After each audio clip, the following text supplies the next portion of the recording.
মায়ের দায়িত্ব কিন্তু একজন মাই পালন করে, পৃথিবীর অন্য কেউ না। হ্যাঁ, তাই অন্য কেউই কিন্তু মায়ের দায়িত্ব পালন করতে পারে না। আর সমাজ কি বলবে, মা হয়েছো দায়িত্ব পালন করবা না? এটাই তার দায়িত্ব।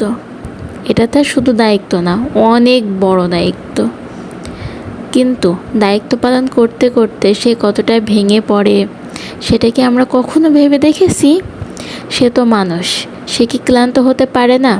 সে কি বিরক্ত হতে পারে না? তার কি কষ্ট হয় না? তাকে আমরা বেতন দেব না, সেটাই স্বাভাবিক। কিন্তু তার কষ্টগুলোকে, তার আবেগগুলোকে, তার নিঃশব্দ হয়ে যাওয়া অনুভবগুলোকে তো অন্তত একটু সম্মান তো করতে পারি। একটা মা যখন নিজের ঘুম, নিজের শরীর, নিজের পছন্দ, নিজের স্বাধীনতাকে বিসর্জন দিয়ে সন্তানের হাসি, সন্তানের আরামের জন্য সে কিন্তু প্রতিটা মুহূর্ত লড়ে যায়। সে কি এগুলো শুধুই দায়িত্ব পালন করে? না, সে ভালোবেসে করে। সে নিঃস্ব হয়ে হাসে। সে ভাঙা শরীরে, ভাঙা মনে নিজের সর্বোচ্চটা দিয়ে সন্তানকে আগলে রাখে। তবু দিন শেষে সেই মাকেই শুনতে হয়, তুমি তো সারাদিন ঘরেই থাকো, তোমার এত ক্লান্তি কিসের? সব কিছু তো ডিজিটাল, কাজের লোক আছে, বাচ্চাকে দেখার লোকও আছে, তোমার এত খিটখিটে মেজাজ কেন? এই কথাগুলা যখন তার কানে আসে তখন সে ভেতরে ভেতরে ভেঙে পড়ে।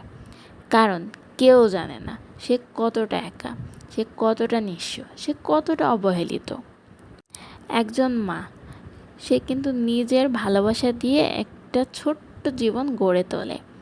আর আমরা তার সেই পরিশ্রম, সেই আত্মত্যাগকে কেবল দায়িত্ব বলে কাটিয়ে দিই।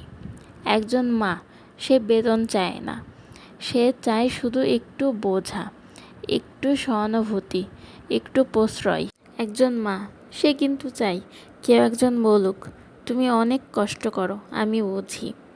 আমাদের সমাজ যদি এতটুকু করতে পারে তাহলেই হয়তো একজন আর কাঁদবে না, হয়তো সে আবার নিজের জন্য হাসবে। এই কথাগুলো শুধু কিন্তু একজন মায়ের নয়, এই কথাগুলো হাজারো মায়ের কথা, যারা প্রতিদিন ঘরে বসেই একটা পৃথিবী তৈরি করছে, অথচ পৃথিবী তাদের মূল্য দিতেই ভুলে যায়।